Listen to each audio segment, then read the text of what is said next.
बच्चों आपका कार्यपत्रक 31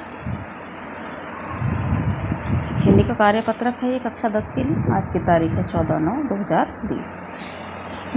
ये जो कार्यपत्रक है हिंदी की जो पाठ्य पुस्तक है 10वीं कक्षा की क्षितिज, उस पर आधारित है। क्षितिज में गद्य खंड में एक पाठ दिया गया है जिसका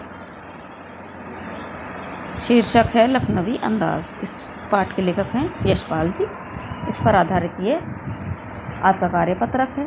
इससे पहले के जो कार्यपत्रक हैं उसके माध्यम से हम ये पाठ पढ़ चुके हैं लखनवी अंदाज। यदि नहीं पढ़ा है तो आप अपने पाठ्य पुस्तक से पढ़ सकते हैं।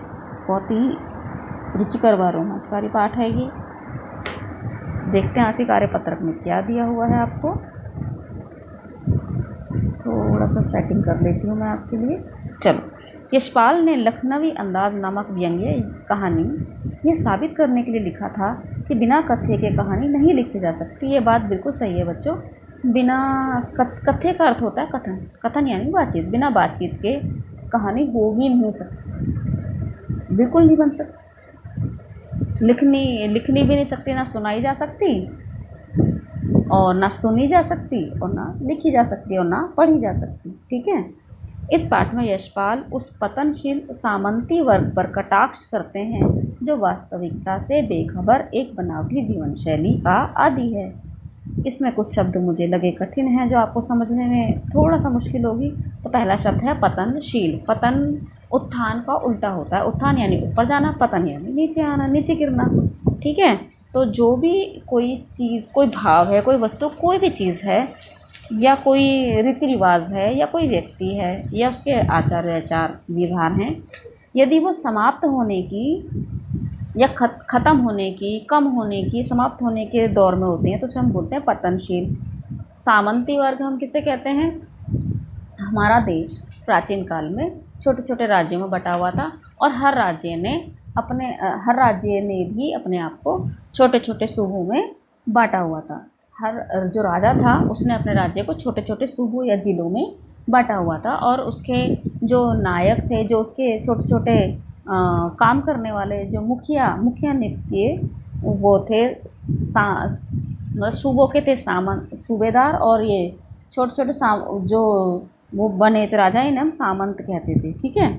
जो इन सामंतों का जो रहन सहन था बच्चों, वो भी राजाओं के जैसा ही ठाट बाट वाला, शान शौकत से भरा होता था। तो इनका रहन सहन भी राजाओं से कम नहीं था। तो ऐसा वर्ग जो राजा तो नहीं है, राजा से छोटे तबके का था। ठीक है। इस वर्ग पर क्या किया है? कटाक्ष यानी उस पर ताना मारा है। ठीक है। कि क्योंकि आज के समय में सामंती वर्ग सब समाप्त हो गया है। भारत का हर नागरिक, चाहे वो प्रधानमंत्री हो, राष्ट्रपति हो या एक गरीब व्यक्ति हो, उसके साथ किसी भी आधार पर भेदभाव नहीं किया जाएगा, सब बराबर है। ठीक है। पर कटाक्ष करते हैं। वास्तविकता यानी सच्चाई से बेखबर, है ना। एक बनावटी जीवन शैली का आदी है। आदी यानी आदत है उसको, एक बनावट भरी जीवन शैली का कि हम बहुत अमीर हैं। ठीक है। इस कहानी का अन्य नाम झूठा दिखावा, नवाबी शान या आडंबर भी रखा जा सकता है, क्योंकि नवाब साहब ने अपनी झूठी शान और शौकत को कायम रखने के लिए अपनी छोटी सी इच्छा को भी दबा दिया। देखो कितनी बड़ी बात है। खीरे का कोई स्तर नहीं होता बच्चों। इसमें खीरा है ना, नवाब साहब ने खीरा फेंक दिया था काट के। तो खीरे का कोई स्तर नहीं होता, उसे अमीर आदमी भी खाता है, गरीब आदमी भी खाता है। पर नवाब साहब को ऐसा लगा कि तुम नवाब हो, नवाबों के ख़ानदान से रिलेटेड हो और ये लेखक आम व्यक्ति है और खीरा आम लोगों के खाने का जरिया है, तो मैं इस आम लोगों के द्वारा खाए जाने वाले खाद्य पदार्थ को भला मैं कैसे खा सकता हूँ, इसलिए उन्होंने उसको फेंक दिया था। ठीक है ना। उन्होंने अपनी इच्छा को ही दबा दिया। अब नवाब साहब ने ये नहीं सोचा कि वो है तो इंसान ही, है ना। तो चलें आगे। साथ ही यह उनके नवाबी स्वभाव, सामंती वर्ग के बनावटी जीवन शैली व झूठे प्रदर्शन के भाव को भी दर्शाता है। हाँ जी, ये पाठ ये दिखाता है कि जो बनावट से भरे लोग होते हैं हमेशा नुकसान में भी रहते हैं बच्चों। ये देखो, नवाब साहब का मन था खीरा खाने का, फिर भी वो नहीं खा पाए। क्यों? दिखावे में। ठीक है। आज के समय में भी लोगों के नकली और झूठी और बनावटी जीवन को देखा और महसूस किया जा सकता है। बिल्कुल करा जा सकता है। हमारे आसपास है ही क्या? बनावट, दिखावा। बहुत कम लोग ऐसे हैं जो वास्तविक जीवन में भी वही हैं, तो अपने जो हैं वाकई में वास्तविक जीवन में हैं वही संसार के सामने रहते हैं। आप इतने सारे चैनल ही देख रहे हो, अपने आसपास ही देख लो। लोग बाग शादियों में पैसा खर्च करते हैं, क्या करते हैं? दिखावा करते हैं। ठीक है। और चैनलों पे इतने बाबा आ रहे हैं, कहने को अपने आप को साधु सन्यासी कहते हैं, पर उनकी सारी इच्छाएं, उन पे पैसा भी होना चाहिए, उनके आसपास लोग भी होने चाहिए, उनको सम्मान भी होना चाहिए। जबकि सन्यासी को इन सब चीज़ों से कोई संबंध नहीं होता। तो क्या है? दिखावा है ना। चलो अब हम प्रश्नोत्तरों को देखते हैं। प्रश्न 1, इस पाठ में नवाब साहब की जिन चारित्रिक विशेषताओं का पता लगता है उन्हें लिखिए। बच्चों मैंने कुछ ये चुन ली हैं, आप अपनी मर्जी से भी चुन सकते हैं। तो कुछ हैं ये, जैसे नवाबी शान को दिखाने वाले, ठीक है, अपनी इच्छा को दिखावे पर कुर्बान करने वाले। नवाब साहब कैसे थे? अपनी जो इच्छा थी खीरे खाने की, उसको उन्होंने दिखावे पर कुर्बान कर दिया। तीसरा पॉइंट है, खुद को आम आदमी से ऊपर समझने वाले। हाँ, नवाब साहब के मन में ये था कि भाई ये लेखक है या आम व्यक्ति है या और ज़माना आम व्यक्ति है, मैं नवाब हूँ, नवाबों के परिवार से हूँ और मैं ख़ास व्यक्तियों में हूँ। अगला पॉइंट है, सामंती वर्ग का प्रतिनिधित्व करने वाले। जी हाँ, वो सामंती वर्ग का प्रतिनिधित्व कर रहे हैं, हमें बता रहे हैं कि सामंती वर्ग ऐसा ही दिखावे वाले लोगों से भरा हुआ था। जीवन की सच्चाई से बेखबर। जीवन की सच्चाई से बेखबर है कि आज का ज़माना कैसा है। हालांकि नवाबों का ज़माना जा चुका है, सामंतों का ज़माना जा चुका है, लेकिन उनके रीति रिवाज और उनका दिखावापन आज भी बाकी है। और जो लोग इसको फॉलो करते हैं वो वास्तविक जीवन से बहुत अलग होते हैं।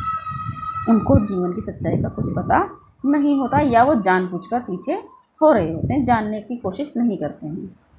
अगला प्रश्न है, आपने भी कभी ना कभी किसी के बनावटी जीवन शैली व झूठे प्रदर्शन के भाव को महसूस किया होगा। किसी ऐसी घटना का जिक्र करते हुए अपने विचार लिखिए। बच्चों ये प्रश्न मैं आप पर छोड़ती हूँ, ठीक है। आपके पड़ोस में ज़रूर कोई आंटी होंगी ऐसी, कोई अम्मा होंगी ऐसी जो अपने घर की बहुत तारीफ़ करती होंगी, ठीक है। कोई बुआ होगी परिवार में ऐसी, कोई चाची ऐसी होगी जो बहुत ज़्यादा सजावट करती होगी, अपने को ज्वेलरी ज़्यादा पहनती होगी, मेकअप ज़्यादा करती होगी, है ना। कुछ होगी, उनकी बातें भी थोड़ी बड़ी बड़ी होंगी। वो वैसे नहीं है, बात सुनते ही पता लग जाता होगा आपको कि ये ऐसे नहीं है, और उनकी बातें बहुत बड़ी बड़ी।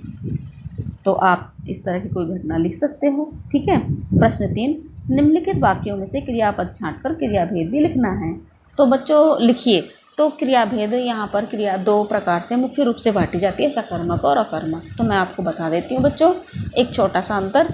जिस क्रिया का उत्तर आपको क्या में मिल जाए वो सकर्मक क्रिया होती है, और जिस क्रिया का उत्तर क्या में नहीं मिले वो अकर्मक क्रिया होती है। जैसे कि मैं सेब खाती हूँ, तो अगर प्रश्न किया जाए क्या खाती हूँ या आप क्या खाते हो, तो उत्तर क्या है? सेब। यानी कौन सी क्रिया हो गई? सकर्मक, ठीक है। अब ये कहा जाए कि अकर्मक क्रिया का उदाहरण, तो मोहन गहरी नींद में सोता है। तो अब अगर इसमें क्वेश्चन किया जाए मोहन क्या सोता है, कोई आंसर नहीं मिलेगा। कैसे सोता है ये तो उत्तर मिल जाएगा, गहरी नींद में, लेकिन क्या सोता है ये उत्तर आपको नहीं मिलेगा। इसलिए आप ये क्रिया हो गई अकर्मक क्रिया। तो इसी आधार पर हम छांट लेते हैं।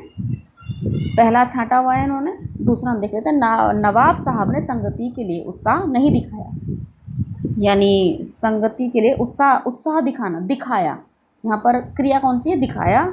और अगर हम प्रश्न करें क्या दिखाया या क्या नहीं दिखाया, तो उत्तर क्या है? उत्साह। यानी कौन सी क्रिया हो गई? सकर्मक क्रिया। तीसरे में बेटा, तीसरे जो वाक्य है इसमें दो हैं इसमें क्रिया, बैठना और करना, ठीक है। तो बैठना, ठारी बैठे। क्या बैठे हैं? उत्तर नहीं मिलेगा। कैसे बैठे हैं? ये उत्तर मिल गया, इसलिए कौन सी क्रिया हो गई? अकर्मक। क्या का उत्तर नहीं मिला ना, इसलिए अकर्मक है। और कल्पना करना है, क्या कर रहे हैं? कल्पना। इसका उत्तर मिल गया, ये होगी सकर्मक।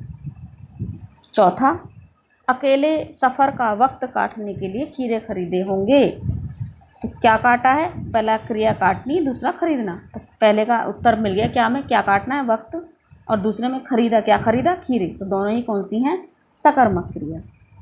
पांचवा, खीरों के सिरे काटे और उन्हें गोद कर झाड़ निकाला।